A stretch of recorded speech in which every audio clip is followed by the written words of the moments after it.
Ош шаарындагы муниципалдык ипотека компаниясы тарабынан курулуп жаткан үлүштүк курулуштардын жеринде таанышып, курулуштун жүрүшү менен биргеликте дал ушул үлүштүк курулуш тууралуу толук маалымат берүүгө аракет кылабыз. Анткени буга чейин үлүштүк курулуш тууралуу коомчулукта түрдүү кайчы пикирлер айтылып жаткан.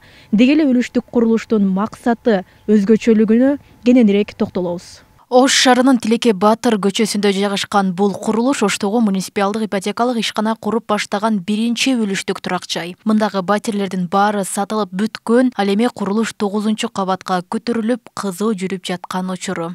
Ошол эле учурда ипотекалык программанын талаптарына туура келбеген да жарандарыбыз бар. Бул багы негизги талаптарыбыз өзүңүздөр билесиздер. Негизи Ош шаарында каттоосу болуш керек, туруктуу иштеген иши, төлөө мүмкүнчүлүгү барды болуш керек. Мына ушул нерселерди камсыз кыла албаган, ушул талаптарга жооп бербеген жарандарыбыз көп болгон үчүн анан баягы документациясы, ички сырткы жасалгасы даяр бүткөн үйгө муктаждык көп болгон үчүн биз ушул үлүштүк курулуш программасын азыр иштеп чыгып, ушуну иштетип атабыз. Экинчи үлүштүк турак жай мындан 2 ай мурда капсуласы салынган болчу. 9 кабат 96 батирден турган үй Ош шаарынын Ашимахунов дарегинде жайгашкан. Мындагы батирлерде сатылып 8-9 кабаттан 6-7 гана батир калды. Курулуш материалдар арматура боюнча, арматура Россиядан алып келинет. Калган курулуш материалдар биз сапатына эң негизги сапатына карайбыз. Жогорку сапаттагы материалдарды Кыргызстандын ичинен деле сатып алабыз. Турсунбаева көчөсүнө курулуучу бул көп кабаттуу үйдүн долбоорлоо иштери жүрүп жатат. Мында 400 батир бар. Алардан 30 гана сатылган. Калган батирлерден алууну каалагандар Ош шаары Ленин көчөсү 318 дарегиндеги муниципалдык ипотекалык компанияга кайрылса болот. Тагыраак айтканда курулушу баштала турган 4-чү объектте турабыз. Ош шаарынын Таттуу Турсунбаева көчөсү номер 28 дарегинде. Биз бул объектке тендер жарыялаганда биз курулушу, жер тилкеси, анан долбоорлоо жумуштары баардыгы ичинде деп чарчы метрине жарыялаганбыз. Чарчы метри багы бул жердеги тендердин баасы 51.500 сомдон, ал эми жалпы сатуудагы баасы бул жерде багы сатуудан чыккан сатуунун налогу,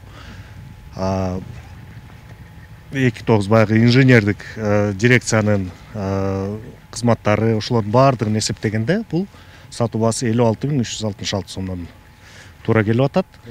1 чарчы метрине, турак жайдын 1 чарчы метрине. Ал эми долларга которо турган болсок, бул бүгүнкү күндө курс менен алганда $630 тегерегинде болот. Үлүштүк курулуштарга ипотекалык компания буйртмачы болуп, аны тендерден утуп алган жеке курулуш компаниялар аткарууда. Муниципалдык ипотекалык компания курулушту көзөмөлгө алуу жана батирлерди сатуу менен алек. Бул жерде негизинен үлүшчүлөрдүн акчасы топтолот дагы өздөрүнүн өздүк баасында гана берилет. Себестоимость, мындай пайда жок, бул жерде эч кандай пайда жок. Ошол үлүштүк курулушка кирген жарандардын акчасы менен өздөрүнүн батирлери салынып берилет, толук салынып берилет. Ремонтко ички жасалгасын эмнелер кирип атат? Биринчи кезекте дуалдары баардыгы акталып сырдалат.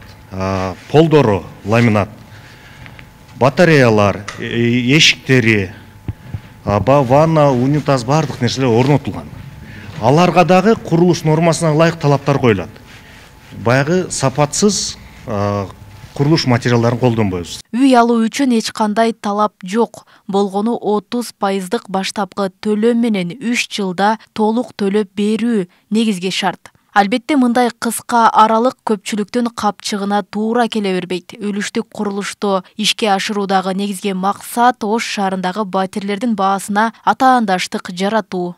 Эгерде үлүштүк курулуш программасын ошентип узак мөөнөткө узартабыз десек, анда ал кайсы бир каржы булактарын кошумча каржыланышы керек болот да. Себеби биз аны кайсы бир курулуш компаниясына сунуш кылабыз да. Курулуш компаниясы куруп бүтүү мөөнөтү да көрсөтүлгөн. Мисалы ал 2 жылда куруп бүтсө, мисалы программаны 10 жыл десек, анда 8 жылдык айырма финансылык каражаттарын субсидиялоо мүмкүнчүлүгүнө ээ болушубуз керек. Ошондой финансылык мүмкүнчүлүк жок болгондуктан бул программанын узактыгын камсыз кыла албай жатабыз. Бул көйгөй сиз айткандай. Себеби 10 жылдын ордуна 3 жылда төлөйт. долбоордун негизги максаты болуп Ош шаарында турак жай курулушун өнүктүрүү, ошол эле мезгилде турак жайга болгон бааны төмөндөтүү максатында Ош шаардык мэриясынын күч аракети менен конкуренция түзүү аркылуу турак жайдын баасын төмөндөтүү болуп эсептелет да. Ош шаардык мэриясынын алдында түзүлгөн аталган ишкана мындан сырткары муниципалдык ипотекалык үйлөрдү куруу үстүндө иштеп жатат. Муниципалдык ипотекадан үй алуу үчүн сөзсүз түрдө Ош шаарынын тургуну болушу шарт. Роза Акматжан кызы, Адилбек Абдакимов, Ош ТВ.